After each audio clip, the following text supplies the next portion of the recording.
Donc, moi, c'est Astrid, j'ai 45 ans, j'habite à Nice, je suis maman d'une ado de 14 ans.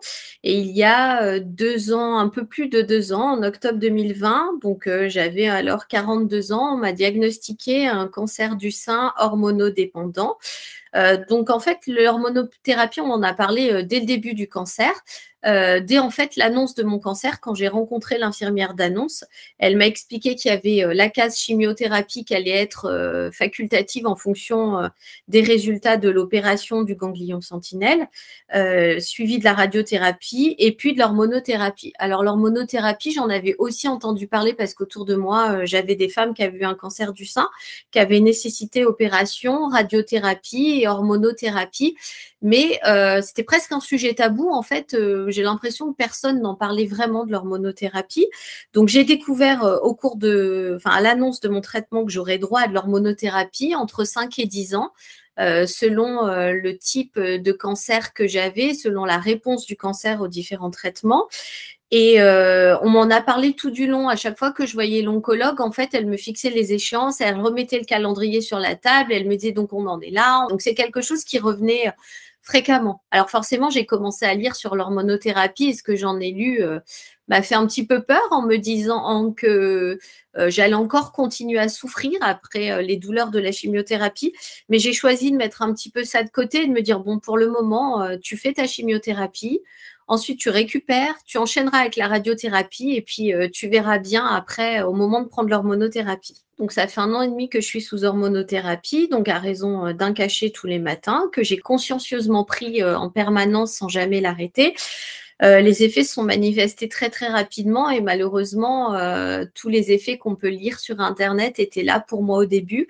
Donc, d'énormes douleurs musculaires, articulaires, la sensation d'être complètement grippée dans un corps de mamie, hein, avec si je m'assois longtemps et que je veux me relever, ben, je ne peux pas me relever d'un coup en fait.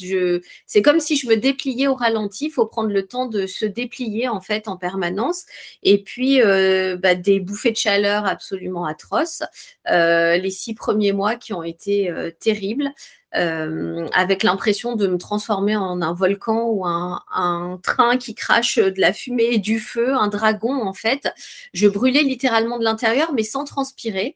Ou alors parfois l'impression de transpirer comme si j'avais beaucoup de fièvre, alors plutôt la nuit. Et puis 10 minutes après d'avoir très froid, puis à nouveau très chaud. Donc ça a été très très compliqué au début, mais je me suis accrochée.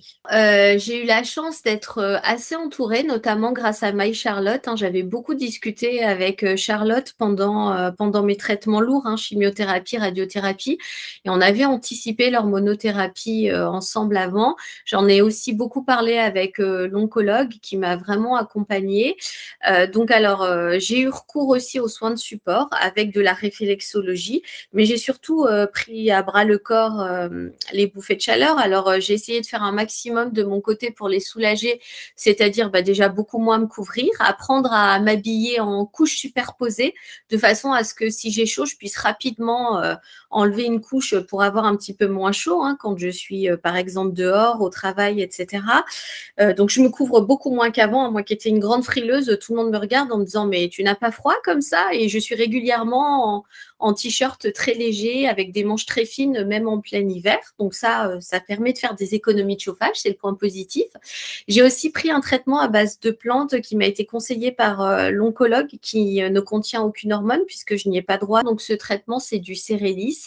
Alors il faut quelques mois d'utilisation avant que ça montre ses effets, mais ça a eu un soulagement certain. J'ai pris l'habitude aussi de m'hydrater un maximum. Et puis la nuit, surtout quand on arrive fin du printemps, été, qui fait très très très très chaud, j'ai un brumisateur que je mets au frigo, un brumisateur d'eau thermale que je mets au frigo et dont je me saisis régulièrement si j'ai un coup de chaud. Et puis j'ai pris l'habitude de dormir hors de l'hiver, hein, mais dès qu'il commence à faire un peu chaud, avec un mini ventilateur sur mes pieds, ce qui aide à refroidir mon corps et à m'aider à supporter les bouffées de chaleur. Et pour ce qui est des douleurs articulaires, musculaires, en fait, j'ai continué les routines que je pratiquais avec My Charlotte, donc notamment tout ce qui est méditation, sophrologie. Donc je ne suis plus accompagnée, mais j'ai toujours accès à toutes les petites vidéos et je commence à savoir pratiquer en autonomie. Donc je continue à faire de la méditation, de la sophrologie, et pour tout ce qui est les douleurs articulaires et musculaires, j'utilise beaucoup les vidéos de la coach sportive de My Charlotte, qui est Stéphanie, qui m'a accompagnée tout au long de mes traitements en chimiothérapie et qui propose des séances de réveil musculaire le matin et de stretching le soir. Donc en fait, ma routine quotidienne, c'est de commencer ma journée systématiquement par un réveil musculaire, donc en prenant une petite vidéo de Stéphanie qui dure entre 10 et 15 minutes, donc qui est facile à caser dans son emploi du temps le matin. C'est un temps pour moi, en fait, à cheval entre la méditation et l'activité physique. Ça permet de réveiller mon corps en douceur.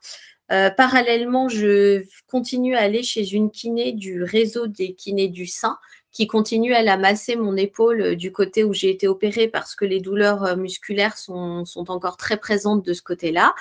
J'essaie de marcher un maximum, moi qui étais un petit peu feignante avant et qui prenais volontiers la voiture. J'essaye de systématiquement me déplacer à pied ou en vélo.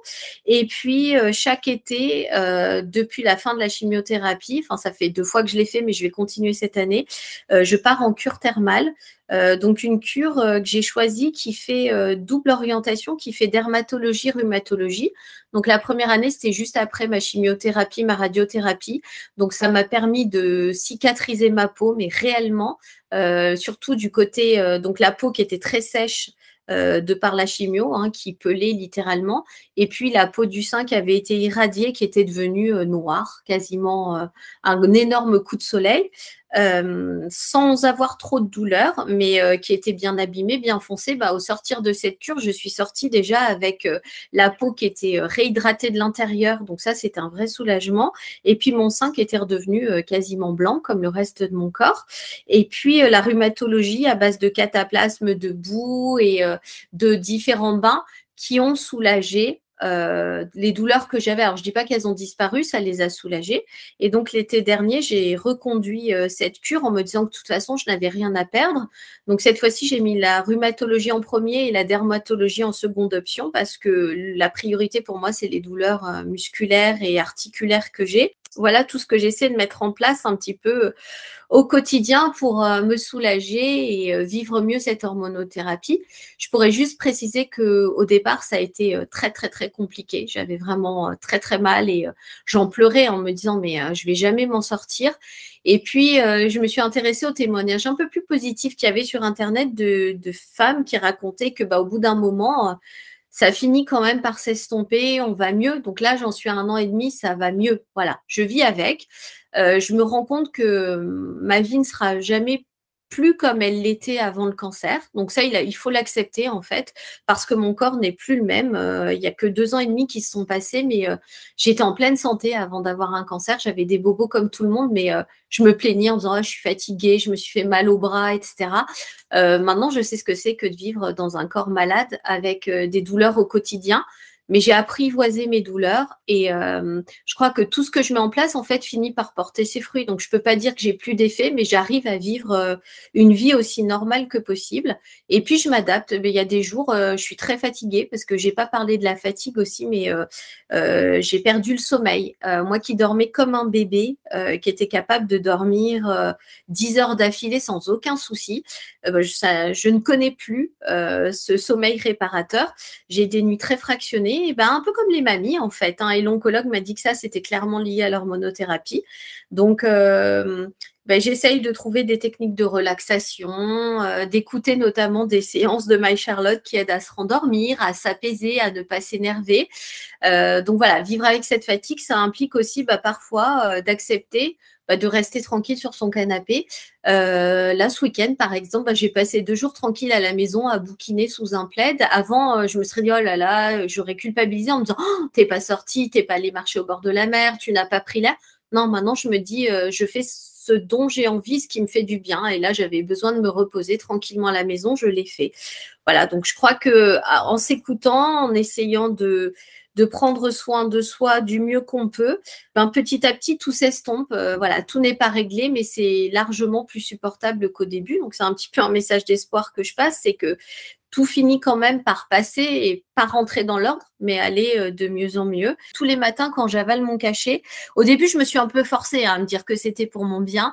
Et maintenant, c'est devenu un automatisme. Je le prends tous les matins en me disant, si tu l'arrêtes, est-ce que tu es prête à encourir le risque de reprendre ce parcours du combattant, de repasser par de la chimio, peut-être d'y perdre cette fois-ci ton sein, donc un peu plus de toi, et puis peut-être d'y perdre la vie parce que tu es pas sûr que ça reste un cancer qui soit localisé. Donc vraiment, je le vois comme un bouclier qui éloigne la récidive. Et je crois que c'est le message un petit peu important à faire passer. Ça, mon oncologue, elle a été très claire là-dessus. Elle m'a dit, il faut que vous réussissiez à le voir comme un atout. Et donc, quand je le prends, j'essaie de visualiser même dans mon corps le cachet qui va me faire du bien et qui va empêcher mes cellules de devenir des cellules cancéreuses. Après, on n'est peut-être pas toutes capables de le voir comme quelque chose de positif, mais ce que je pense, c'est que si on est amené à l'arrêter, et ça, mon oncologue, elle a été très claire avec moi, si à un moment je n'en peux plus, il faut vraiment le dire, c'est-à-dire qu'il ne faut pas l'arrêter en cachette, se cacher, il faut le dire à son oncologue qui va peut-être essayer d'autres solutions. Elle m'a proposé à un moment où ça allait vraiment très très mal, où j'avais trop de crises inflammatoires qui nécessitaient que je prenne trop d'anti-inflammatoires pour me soulager. Elle m'a dit, on peut essayer de changer la molécule, on peut essayer de changer contre un générique, ce que j'ai refusé parce que j'ai dit non, là, je viens de m'habituer à celui-là, j'arrive, même si j'ai des effets douloureux, j'ai tellement peur que ça soit pire avec un autre. Et donc, je suis très honnête avec mon oncologue qui m'a dit, surtout, si jamais vous deviez l'arrêter, que vous refusiez tout autre traitement, il faut me le dire, on ne cherchera pas à vous culpabiliser, on vous expliquera que vous exposez un risque plus important de récidive, mais pas de culpabilité, il faut le dire à son oncologue et c'est vraiment peut-être le message à passer aussi, c'est que si on n'en peut vraiment plus, qu'on n'est pas prêt à le continuer, il faut le dire parce qu'elle m'expliquait que dans ce cas-là, il y a un suivi un peu plus rapproché qui est mis en place de façon à sécuriser un petit peu plus nos prises en charge médicales. Puis qu'il faut surtout pas l'arrêter comme ça parce qu'on se dit j'ai trop mal. Faut chercher des solutions avec son oncologue. Après, tous les oncologues, puisque j'ai discuté avec d'autres patientes évidemment, hein, tous les oncologues ne sont peut-être pas aussi formidables que la mienne et ne sont peut-être pas aussi à l'écoute que la mienne. Mais dans ce cas-là, il faut pas hésiter à changer d'oncologue ou en discuter avec un autre médecin. Mais je crois que c'est vraiment la chose importante, c'est se dire on peut y arriver en mettant en place des tas de choses pour essayer de vivre avec. Et si on n'y arrive vraiment pas, il faut vraiment demander l'aide de son médecin qui va trouver peut-être des solutions, peut-être pas, mais en tout cas, il faut pas l'arrêter en cachette parce que je lisais beaucoup de femmes qui disaient j'ose pas le dire à mon oncologue, mais j'ai arrêté, je n'en peux plus. Et c'est dommage parce que dans ce cas-là, il faut peut-être redoubler de précautions dans le suivi, etc. Pour anticiper la survenue d'un cancer s'il devait revenir.